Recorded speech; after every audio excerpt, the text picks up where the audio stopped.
Just make sure the room is spotless, Mr. Harrison says, his voice a blade of polished steel slicing through the quiet hum of the 40th floor ventilation. He doesn't look at Amara. His gaze is fixed on the panoramic view of the city, a glittering kingdom he surveys from his glass tower. The partners from Kyoto Dynamics value precision, even if it's just from the help. The words hang in the refrigerated air, each one a tiny, perfect insult, even if, as if precision were a quality one rented, not owned. Amara feels the familiar, hot prickle on the back of her neck, a sensation she has learned to swallow down like a bitter pill. She says nothing. Her role is to be a ghost in a gray uniform, a pair of hands that erases the traces of the important people who occupy these spaces. Her voice has no currency here. She continues her work, her movements economical and deliberate. Her cart, with its neatly arranged bottles and folded microfiber cloths, is her mobile workstation, an island of order in a world of chaotic ambition. She isn't just wiping surfaces, she is calibrating the room. She adjusts the leather-bound blotters until they are perfectly parallel to the edge of the mahogany table. She ensures each water glass sits precisely in the center of its coaster, the corporate logo of theDeal Innovations facing squarely forward. This is her quiet rebellion. To perform her menial task with the same meticulous focus they reserve for multi-million-dollar mergers. Her eyes scan the layout of the chairs, and that's when she sees it, the flaw. It isn't a smudge or a speck of dust. It is a deep, foundational error in the grammar of the room. The chairs are arranged in two long, confrontational rows, facing each other across the gleaming expanse of the table. It's a Western setup, designed for debate, for a battle of wills where one side wins and the other loses. It screams adversarial negotiation. For the Japanese delegation arriving in less than an hour, this layout is not just inefficient, it is an insult. Amara can almost hear her grandmother's voice, a soft whisper from her childhood in Kobe. Wa, she would say, arranging stones in her small garden. Harmony. Everything must work together, Amara-chan. A good conversation is a bridge, not a battlefield. These men, with their Ivy League degrees and six-figure salaries, had designed a battlefield. They were about to welcome a delegation that valued consensus above all else into a room architected for conflict. They were starting the most important negotiation of the year with a silent shout of disrespect. Amara feels a surge of something sharp and urgent. She could fix it. A few simple adjustments arranging the chairs in a more inclusive, open U shape would change the entire energy of the negotiation. It would be a gesture of understanding, a non-verbal sign of respect that would be worth more than any translator's flowery opening remarks. She looks up. Harrison is still at the window, now barking into his phone about market caps and shareholder value. He is a man who sees the world as a spreadsheet, a series of numbers to be conquered. He would never understand the subtle power of a chair's position. To him, she is the help. Her job is to clean, not to think. To speak up would be to shatter the carefully constructed reality of this place, the hierarchy that keeps everything and everyone in their designated box. Would you endure this? To hold the key to a lock no one else can see, but to be forbidden from even touching the door? The thought is a small, hard knot in her stomach. She looks at the expensive, ignorant chairs. She pictures the polite, strained smiles of the Kyoto Dynamics team as they enter the room and absorb the unintended aggression of its design. She knows, with a certainty that makes her feel cold, that the deal is already in jeopardy. A junior executive bustles into the room, his tie slightly askew, his face flushed with anxiety. He nods curtly in Harrison's direction and avoids Amara's eyes completely, as if looking at her might be a communicable disease. "They're on their way up, sir," the young man says, his voice tight. Harrison ends his call with a snap. "Excellent. Let's show them how theDeal does business." Amara finishes wiping the last invisible fingerprint from the glass wall. She straightens her back, the heat in her neck slowly cooling to a familiar, resigned ache. She did her job. The room is spotless. But it is also wrong, and she is the only person in the building who knows it. She turns her cart, the soft whir of its wheels the only sound she is allowed to make, and pushes it out into the hallway, leaving the perfectly polished, perfectly flawed room behind her. The heavy glass door to the boardroom swings shut, muffling the voices within. Amara begins her circuit of the outer hallway, her trash can gliding silently beside her. The 40th floor is a hushed, sterile environment, a place where the only acceptable sounds are the soft clicks of keyboards and the murmur of commerce. Her presence, the rhythmic swish of her cloth against glass, is an anomaly, a reminder of the physical world in a place that worships the abstract. Through the floor-to-ceiling windows of the conference room, the scene plays out like a silent film. She sees the Ethelred team, led by Harrison, wearing forced, brittle smiles. She sees the official interpreter, a man in a rumpled suit, leaning forward, his brow furrowed in concentration.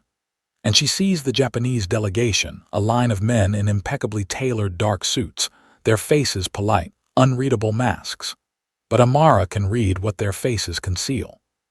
She sees it in the way Mr. Tanaka, the elderly CEO of Kyoto Dynamics, holds his teacup with both hands, his knuckles white. She sees it in the almost imperceptible way his subordinates shift their weight, their bodies angled slightly away from the table. They are disengaging. They are building a wall of courtesy while their minds are already on the flight home. The interpreter is failing. Amara can't hear the words, but she can see their effect. He is translating literally, she suspects, stripping the language of its soul. Japanese, especially in a business context, is a language of layers, of what is unsaid being more important than what is said. It is a dance of nuance, and this man is marching like a soldier. Each sentence he speaks seems to land with a thud, deepening the chasm between the two companies. Harrison, oblivious, plows ahead. He laughs too loudly at a joke no one else finds funny. He gestures with expansive, aggressive motions, a display of dominance that is being interpreted as arrogance. He is performing power, unaware that in this context the most powerful thing he could do is be still. Amara pauses in her work, her gaze lingering on the silent drama. She feels a profound sense of frustration, a helplessness that is almost suffocating. How do you explain that a negotiation is not about the clauses in a contract, but about the trust between the people signing it? How do you tell a man like Harrison that respect is not a concession, but the very foundation of the deal? If that happened to you, what would you do? Stand by and watch the slow, painful death of an opportunity, knowing you could prevent it. As she gets closer to the door, her cart makes a soft squeak. Harrison's head whips around, his eyes narrowing. He sees her, but he doesn't see her. He sees a disruption, an unwanted element in his carefully controlled environment. He makes a sharp, impatient gesture with his hand, a flick of the wrist that says, "Go away. You don't belong here." It's not a command, it's a dismissal. An erasure. Amara's jaw tightens. She gives a nearly imperceptible nod and retreats, pushing her cart toward the far end of the hall. The public humiliation is small, a microaggression that no one else even noticed, but it feels immense. It's a confirmation of her status, invisible until she is inconvenient. On the bottom shelf of her cart, the thick, laminated binder of the employee handbook sits impassively. It's full of rules about proper attire, break times, and the reporting of spills. There is no section, however, on what to do when you see the soul of the company leaking out onto the floor. The tension inside the boardroom becomes a palpable thing, a pressure that seems to warp the very air. Amara watches from her safe distance as the body language deteriorates further. The smiles are gone. Harrison's face is a mask of strained cordiality, a muscle twitching in his cheek. The Kyoto delegation is now listening with a kind of weary resignation. The bridge has collapsed. Now they are just waiting for a polite moment to acknowledge the rubble. Then, the moment of impact. Mr. Tanaka speaks, his voice low and measured. He speaks for a full minute, a long and complex statement. Amara recognizes the cadence, the formal, slightly archaic phrasing of a man from an older generation. He is making a final, philosophical appeal. She catches a key phrase amidst the muffled words, "Unmei Kyo Yudai." A community of shared destiny. It's a beautiful, powerful concept, an invitation to a partnership that transcends profit and loss. It's a marriage proposal, not a business transaction. The interpreter listens, his pen scribbling furiously. He looks panicked out of his depth. He clears his throat and begins to translate. Amara leans forward slightly, her heart beginning to pound.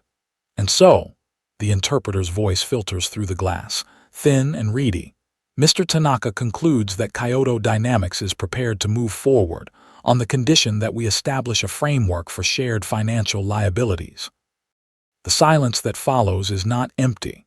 It is a solid object, a block of ice that descends upon the room. Shared financial liabilities. The interpreter has taken a poem and rendered it as a legal threat. He has translated a plea for unity into a cold, hard demand for collateral. It's a catastrophic failure of language, culture, and spirit. Mr. Tanaka's face, which had been open and sincere as he spoke, freezes into a mask of stone. He has offered his hand in trust, and Ethelred has, in his eyes, spat on it. Harrison, hearing only the words and not the music, doesn't understand the depth of the insult. He sees an opening. "Of course," he says, his voice booming with false confidence. "Our legal team has already drafted several clauses regarding liability. We can have them ready for your review within the hour." It is the worst possible response. Mr. Tanaka visibly flinches. He murmurs something to his aide, who stands and bows stiffly.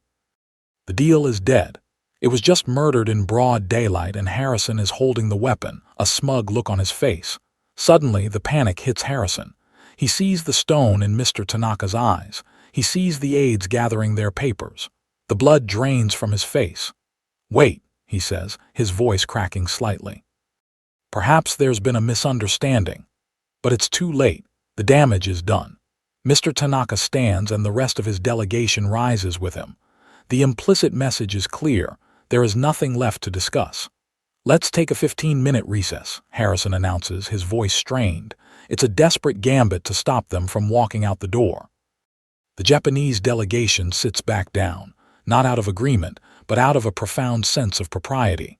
They will grant him his 15 minutes of flailing, but the outcome is already written. The deadline to sign the preliminary agreement is 5 o'clock. It is currently 4:30. The clock is a ticking bomb, and the entire edifice of Ethelred's future is about to be blown to pieces. Amara stands frozen in the hallway, the sole witness to the true cause of the disaster. She can no longer just walk away. The choice has been made for her. The 15-minute recess is a silent storm of panic. Harrison is in a corner, hissing into his phone. The rest of his team stares at the polished table, avoiding eye contact as if the mahogany holds the answers. The Japanese delegation sits in a silent, dignified cluster, an island of calm in a sea of chaos. An order comes down, relayed through a terrified-looking assistant. They want fresh tea now. The task falls to Amara. It's a triviality, a distraction, something to do. She goes to the executive kitchenette, her movements precise and unhurried. She doesn't use the generic tea bags from the corporate dispenser. From a small, unmarked tin in the back of a cupboard, her personal stash, for moments that required a touch more care, she measures out a spoonful of high-grade genmaicha, the toasted rice and green tea her grandmother favored. She heats the water to the perfect temperature, just below boiling, steeping it for exactly 2 minutes. This, too, is a language. She enters the boardroom carrying the tray. The heavy silence parts for her as she moves toward the table. She serves the Ethelred executives first, placing the cups down with a quiet efficiency that renders her invisible. Then, she turns to the Japanese delegation. She approaches Mr. Tanaka last. As she sets the delicate porcelain cup before him, the fragrant, nutty aroma of the tea rising in a gentle plume, she performs a small, almost imperceptible bow. It is not the subservient dip of a servant, but a bow of mutual respect, an acknowledgement of his age and status. Her eyes are lowered. In a voice that is soft but clear, she murmurs a single phrase in flawless, formal Japanese. "O Tsuker-sama desu. You have been working hard." Or more accurately, "Thank you for your honorable fatigue." It is a simple, common courtesy, something one might say to a colleague at the end of a long day.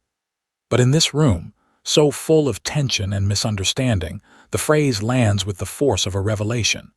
It is the first thing that has been said all day that is completely, culturally, and emotionally correct. It is a drop of pure, clean water in a polluted well.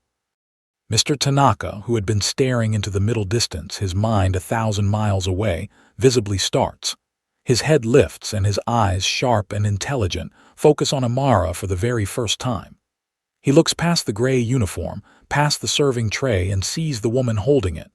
A flicker of surprise, then curiosity, crosses his features. He gives a slow, deliberate nod of acknowledgement. Across the table, a young analyst named Chloe watches the entire exchange. Her mouth is slightly open. She saw the shift. She saw Mr. Tanaka's stony mask crack for a fraction of a second. She saw him look at the janitor with more respect than he had shown Harrison all day. Did you catch what she just did? It wasn't just a phrase. It was a key turning in a lock. And in a room where every other key had broken, that small sound was deafening. As Amara exits the boardroom, leaving a trail of fragrant steam and stunned silence behind her, she feels a light touch on her arm. She turns. It's Chloe, the young analyst, her face a mixture of desperation and awe. "Wait," Chloe whispers, her eyes darting down the hallway as if expecting Harrison to materialize from the shadows. "Please, just a second." They stand in the relative anonymity of the service corridor, a sterile white tube that runs behind the opulent facade of the executive suites. Here, surrounded by fire extinguishers and circuit breaker panels, the corporate hierarchy feels a little less absolute. "How did you do that?" Chloe's voice is barely audible. "The way you spoke to him, the way he looked at you. I've been on this account for 6 months. I've never seen him look at anyone like that." Amara offers a small, weary smile. The story of her life is a long and complicated one, not something to be unspooled in a corporate hallway. She gives Chloe the simplest, truest piece of it. "My grandmother was from Kobe," she says. Her voice is soft, and for the first time it holds a hint of her own history. "She taught me that respect is a language all its own. Some people have just forgotten how to speak it." Chloe stares at her, really seeing her now. She sees the intelligence in Amara's eyes, the quiet dignity in her posture that has nothing to do with her uniform. She, more than anyone, understands the stakes. She's the most junior member of the team, the one who will absorb the most blame when this 9-figure deal implodes. Harrison will sacrifice her to save his own skin without a second thought. In this moment, Amara is not the help. She is the only person who has made a single shred of positive progress all day. "They're going to kill the deal," Chloe says, the words tumbling out in a rush of fear. The translation, "It was all wrong, wasn't it?" I saw his face. "It was something about liability." Amara nods slowly. "It was worse than wrong," she confirms. "A fragile alliance is forged in that sterile corridor, a bond created by the gravitational pull of shared crisis. Chloe is drowning and she sees a lifeline." Amara, who has spent years being invisible, sees a flicker of possibility. A chance, however slim, that someone in this glass and steel prison might actually be willing to listen. "My grandmother also used to say," Amara adds, her voice taking on a firmer tone, "that you can't build a strong house on a weak foundation." She looks back toward the boardroom. "Your company's foundation is cracked," Chloe understands. "It isn't just about one word, it's about everything. If you were there, would you step closer or stay silent?" Chloe makes her choice. She leans in, her voice dropping even lower. "Show me," she says. "Show me what you mean." Chloe leads Amara to an empty office, a small glass cube reserved for visiting consultants. She pulls out her company-issued tablet, her fingers flying across the screen, bringing up the presentation deck for the Kyoto Dynamics merger. The screen glows with corporate logos, bullet points, and hockey stick graphs projecting endless growth. "This is the slide," Chloe says, her finger hovering over a block of text. "This is what the interpreter was reading from when it all went wrong." Amara leans closer. The slide is titled Synergistic Risk Mitigation Framework. The fatal bullet point is there, in stark black and white, establishment of a joint entity for the management of shared financial liabilities. Amara shakes her head slowly. "This was the weapon," she says, her voice quiet but firm, "but the trap was the whole room." She takes the tablet from Chloe. "The trap is believing this is about money." She taps the screen, "or liability, or risk mitigation. Ethelred sees this deal as a transaction. You are buying a company. Kyoto Dynamics sees it as a relationship. They are choosing a partner for the future."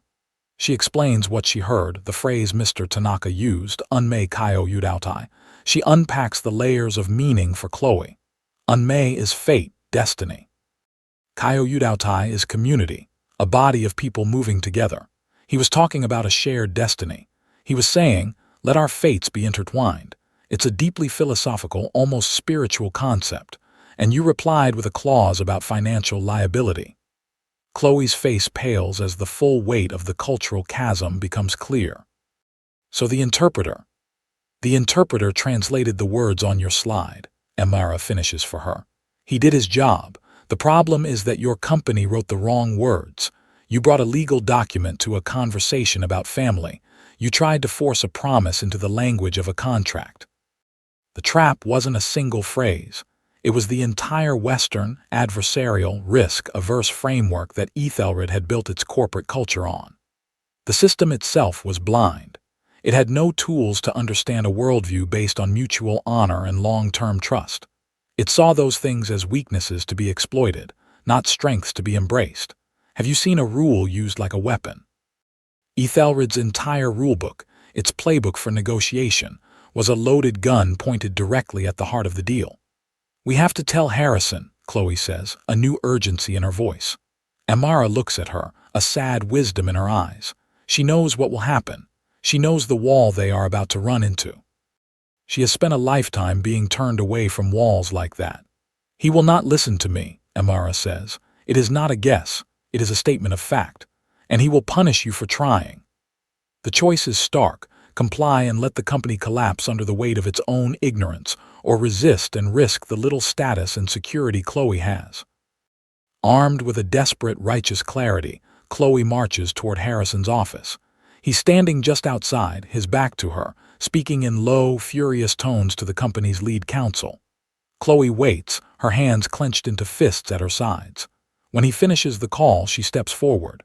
"Mr. Harrison," she begins, her voice trembling slightly. "I think I know what the misunderstanding was." Harrison turns, his eyes red rimmed with stress and anger. He looks at her as if she were a gnat he's about to swat. "What is it, Chloe? Have you found a magical legal precedent that fixes this mess?" "No, sir, it's not legal. It's cultural," she says, the words Amara gave her tumbling out. "Mr. Tanaka was talking about a shared destiny, a partnership of honor. We responded by talking about financial liability. We insulted him, unintentionally." Harrison stares at her for a long, cold moment. His gaze flickers past her down the hall, where Amara is quietly gathering her things, preparing to move to another floor. His face twists into a sneer of pure contempt. "Let me get this straight," he says, his voice dripping with scorn. "You're basing your professional analysis on strategic advice from the janitorial staff." Chloe flinches as if struck. She understands the language, the nuance. She understands how to empty a trash can. Harrison cuts her off, his voice rising. "That is her function. Yours is to provide actionable data, not tea leaf readings from the help. Get back to your desk and find a solution that doesn't involve folklore." He storms off, then stops and turns back, his eyes landing on Amara. He points a finger, a clear and public accusation. "You. I want you off this floor until our guests have left the building. You are a distraction." The words, spoken in the open hallway for anyone to hear, are a deliberate act of humiliation. He isn't just dismissing her, he is marking her as a problem, a contaminant. Amara feels the stares of other assistants and executives, a mixture of pity and contempt. She feels herself shrink, the familiar cloak of invisibility wrapping around her once more. She nods, her face a neutral mask, and begins to push her cart toward the service elevator. The system has pushed back hard. The door that had seemed to crack open has been slammed shut and bolted. She retreats to the quiet, subterranean solitude of the basement supply closet. The air is cool and smells of disinfectant and industrial soap. It is a world away from the 40th floor. She leans her head against the cool metal shelves, the feeling of absolute defeat washing over her. She looks down at her hands, then at the worn copy of the employee handbook she'd placed on a crate. It's a book of rules for a game she is not allowed to play, a map of a world that has no place for who she really is. What would you sacrifice to stay true? She had nothing left to sacrifice. They had already taken it all. She closes her eyes and makes a quiet vow she would not let them fail. Not like this. The 15-minute recess stretches to 30, then 45. The final meeting resumes, but it's a formality, a death watch. Harrison, having rejected Chloe's insight, tries to salvage the deal with a desperate, last-minute financial incentive, a bigger offer, more favorable terms. It's the equivalent of shouting louder when someone doesn't understand your language. It only deepens the insult. Mr. Tanaka listens politely, then delivers the coup de grace. Through the now trembling interpreter, he states that Kyoto Dynamics cannot, in good faith, enter into a partnership with an organization that does not share its core values of honor and mutual respect. He thanks them for their time. Then, the final nail in the coffin. The interpreter, humiliated and broken by the impossible task, bows to both sides and quits on the spot. He apologizes for his inadequacy and walks out of the boardroom, leaving a vacuum of stunned silence.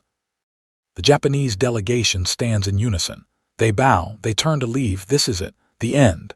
Harrison's corporate armor shatters, revealing the terrified man beneath. His career is over. The company's future is gone. Wait, he blurts out, his voice raw with a desperation that shocks everyone. Please, don't go. He looks around the room, his eyes wild. Does anyone here speak Japanese? The Ethelred team stares back at him, their faces blank canvases of failure. The lawyers, the finance VPs, the marketing gurus, all of them are monolingual, their expensive education suddenly, uselessly narrow. The room is silent. Then a single, trembling voice cuts through the stillness.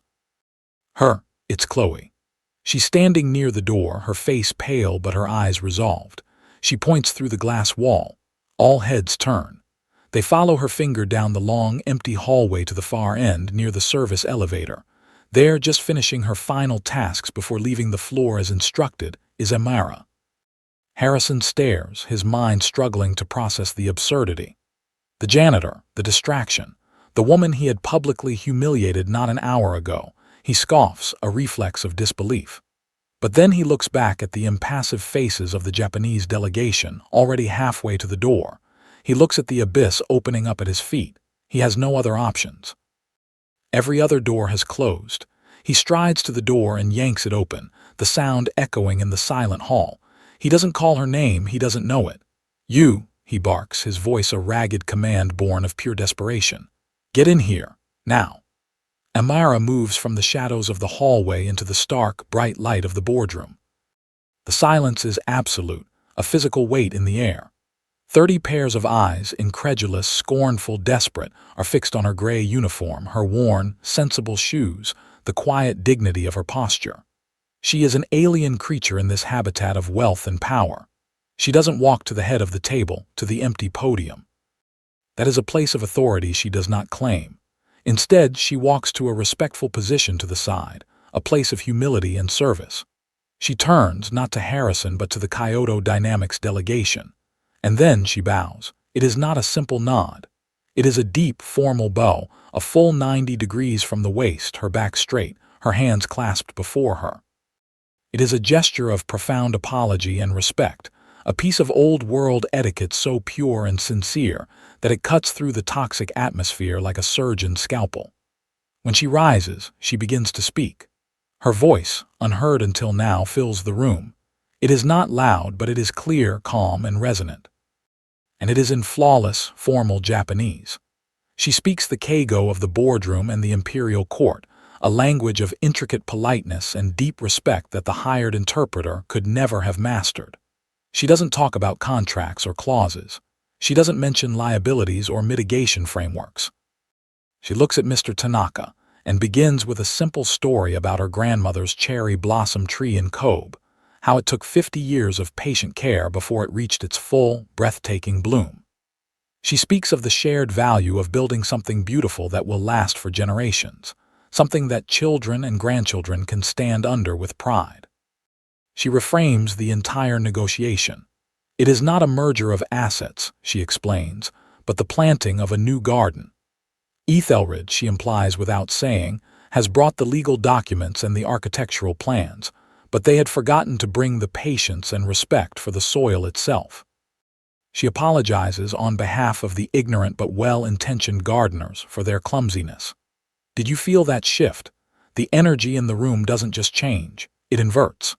The tension, the hostility, the misunderstanding, it all dissolves under the gentle, persistent force of her words. The Japanese delegates, who had been rigid with offense, visibly relax. Their shoulders soften. They lean forward, listening intently. She is not just translating words, she is translating worlds. When she finishes, a long moment of stillness hangs in the air. Mr. Tanaka looks at her, his gaze penetrating, searching. He sees past the uniform, past the story, to the woman standing before him. He sees a lifetime of quiet observation, of hidden intelligence, of dignity preserved under immense pressure. Finally, he speaks, his voice full of a respect he has not shown anyone else in the room. "Anata wa, seiso indua aramesen ni." "You are not a cleaner, are you?" Amara meets his gaze, a small, sad smile touching her lips. She replies, her voice soft but unwavering.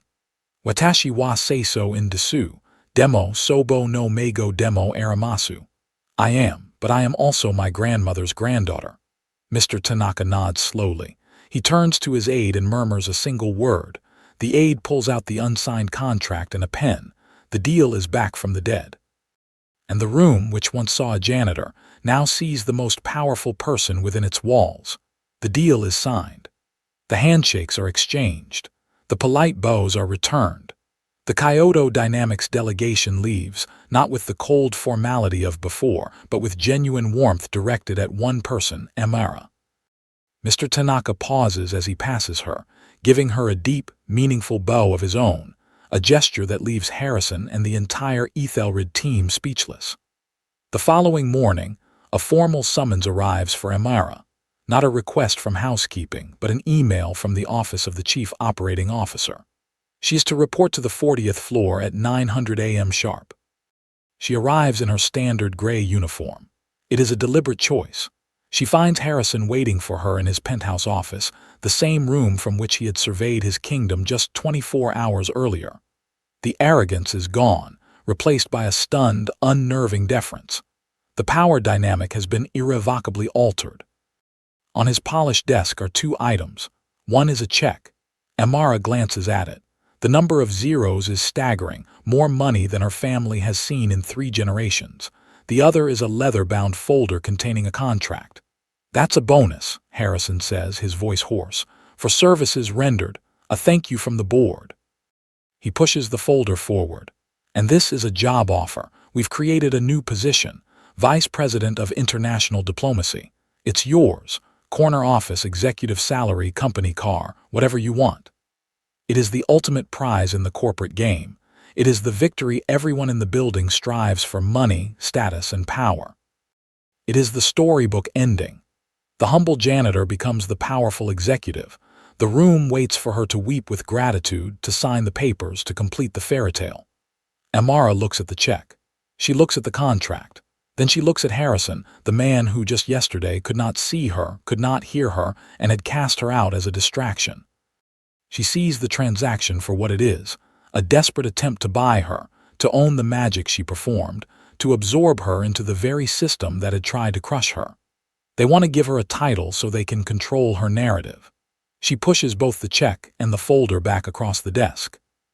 She shakes her head, a small, firm gesture that carries more weight than any shouted demand. "Thank you, Mr. Harrison," she says, her voice even and calm, "but I don't want a new title." She pauses, letting the silence stretch, forcing him to listen, really listen for the first time. "I want a new policy. What does real justice look like here? Not a reward for one person, but a change for everyone." Harrison stares at her, completely baffled. This is not in his playbook.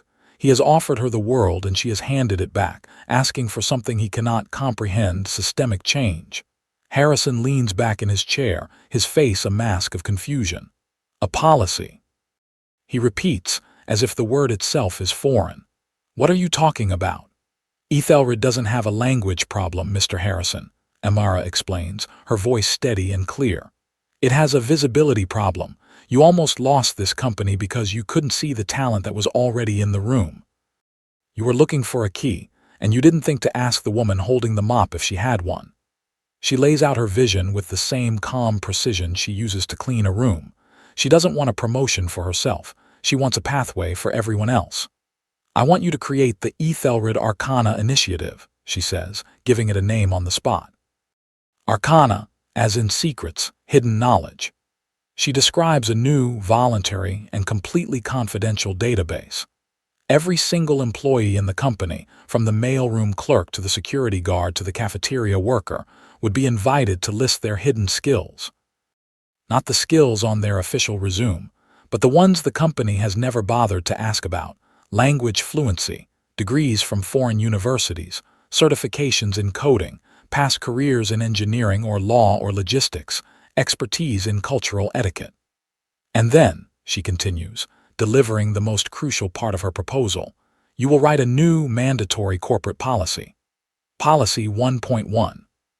It will state that before any external candidate is considered for a position, any position, management and HR must first search the Arcana database for qualified internal talent. She leans forward slightly, her gaze unwavering. You will mine for talent inside these walls before you spend a single dollar searching for it outside. You will learn to see the people you already have. Harrison is silent for a long time. He is a numbers man, a pragmatist. He is processing her proposal not as a moral imperative, but as a business strategy. He sees the immediate benefits, the boost in employee morale, the immense cost savings in recruitment, the incredible PR story of a company that promotes from within. He sees the genius of turning a near disaster into a revolutionary HR policy. He sees a way to not just save face, but to be hailed as a visionary. He looks at Amara, at her simple gray uniform and her unshakable resolve. She hadn't just saved a deal. She had given him a roadmap to a better, smarter, more efficient company. All right, he says, his voice filled with a new kind of respect. I'll do it. He pauses, but on one condition: you have to be the one to build it. You will lead the initiative. Amara nods. I will build it, she says, but I won't take the corner office. This wasn't about climbing the ladder. It was about rebuilding the entire house. Would this change be enough in your workplace? The question hangs in the air as the architect of the new Ethelred gets to work. Weeks later, Amara sits in a small, functional office on the 15th floor. It's not the corner office on the executive wing, but a modest space she chose herself, nestled among the coders and project managers, the people who actually built things. The walls are bare except for a large whiteboard covered in flowcharts and wireframes for the Arcana database interface. The work is her healing. Each field she adds to the intake form: language proficiency, technical certifications, past professional experience, is a small act of rebellion against the system that had tried to define her by a single word: janitor. She is building a tool designed to destroy the very boxes that had confined her. The door opens softly. Chloe peeks her head in, a bright smile on her face. She's carrying 2 steaming mugs. She places one on Amara's desk. It's not coffee, it's matcha, whisked to a perfect frothy green. Thought the architect of the new world might need some fuel, Chloe says. Her entire demeanor has changed. The timid, anxious analyst is gone, replaced by a woman who carries herself with a new, quiet confidence. Thank you, Chloe, Amara says, cradling the warm mug in her hands. I wanted you to be the first to know, Chloe continues, her eyes shining. The beta version of the database went live for the junior analyst pool this morning.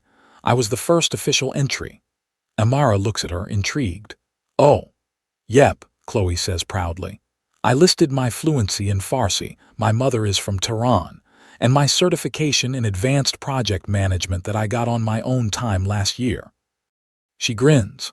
15 minutes after I submitted my profile, I got a call from the head of the Dubai expansion project. They've been trying to hire an external Farsi-speaking consultant for 3 months. I'm joining their team on Monday.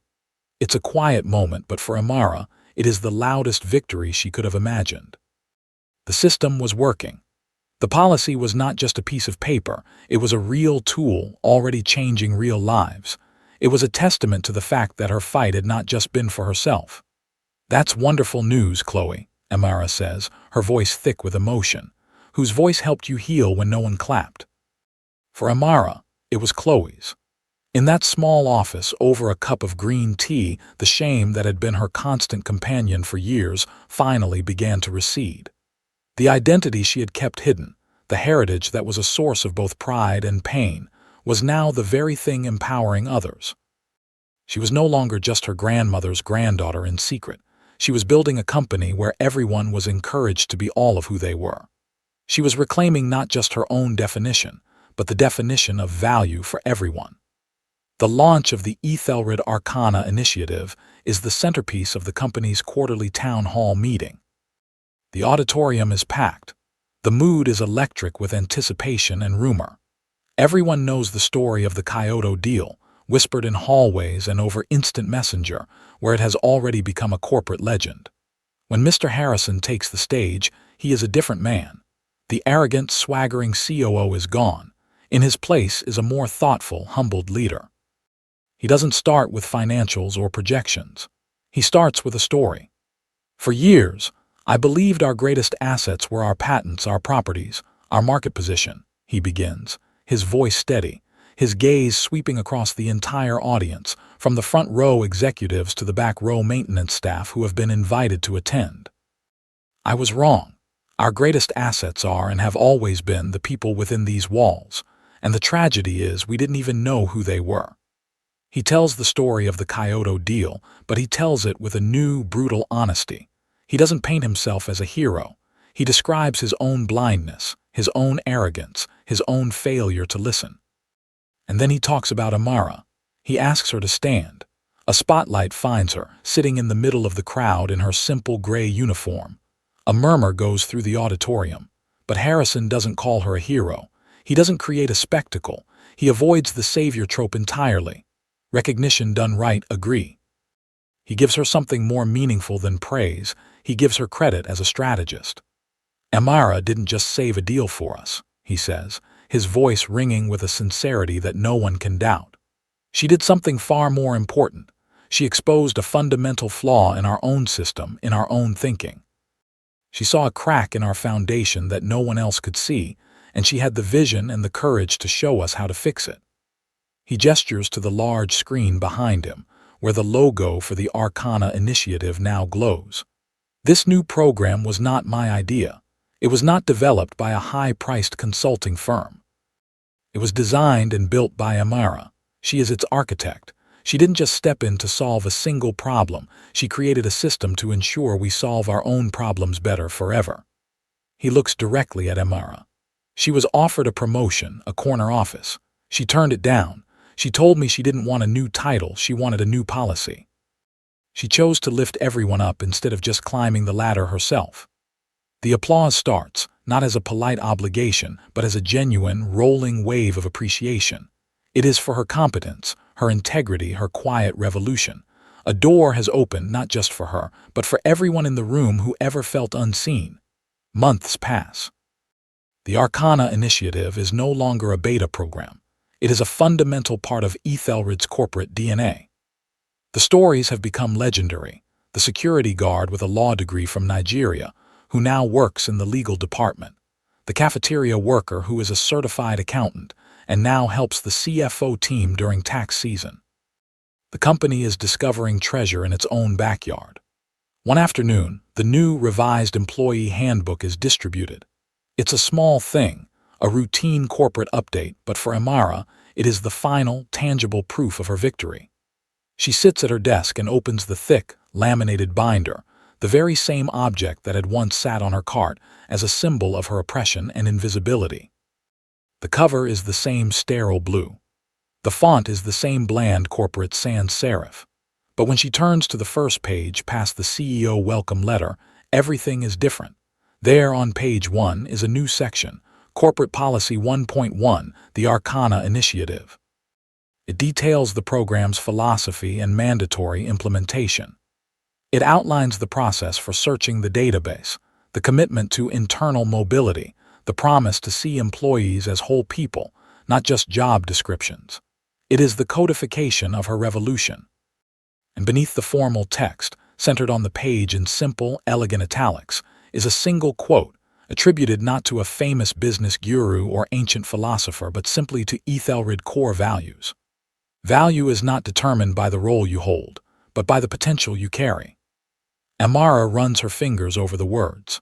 The handbook, once a rulebook designed to keep her in her place, has become the vessel of her legacy. It is the permanent record of her quiet, unyielding insistence on a better way. Did the object's meaning change for you too? What was once a symbol of what she couldn't do is now the enduring proof of what she did. She closes the binder and places it on the corner of her desk, not hidden on a shelf, but displayed. It is a quiet statement of readiness. The past has been rewritten.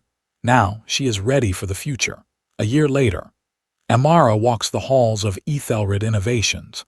She is still in her gray uniform. It is a choice that continues to baffle the executives on the 40th floor, but it makes perfect sense to her.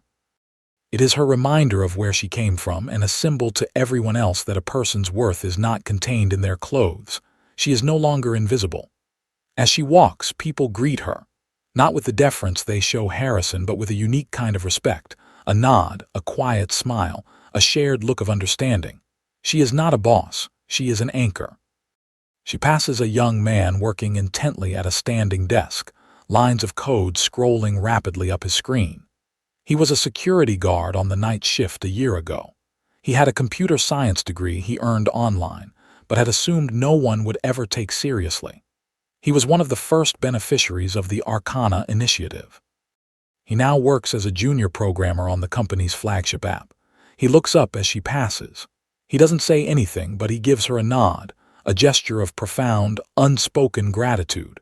It's a simple acknowledgement that his entire life has changed because she refused to stay silent. Amara smiles back, a genuine, peaceful smile. She continues on her way, her cart gliding silently beside her. The system isn't perfect. The biases haven't all vanished, but the room has fundamentally changed. The people of theDeal Innovations are learning to look for the light in places they once only saw shadows. They are learning to see each other. Her legacy is not a title on a door or a bonus check in a bank account. It is in the quiet hum of potential being unlocked, in the daily, small-scale discoveries of hidden talent. It is a permanent, living policy of recognition. She stops and looks out the window at the same sprawling cityscape Harrison once surveyed as his kingdom. She sees it differently. Not as a series of buildings to be owned, but as a community of people, each with their own hidden garden, waiting for someone to finally ask them what they grow. Whose quiet excellence made your world bigger? The question lingers in the quiet air, a gentle, hopeful echo. The stillness is her victory. The dignity is her legacy. The room has changed.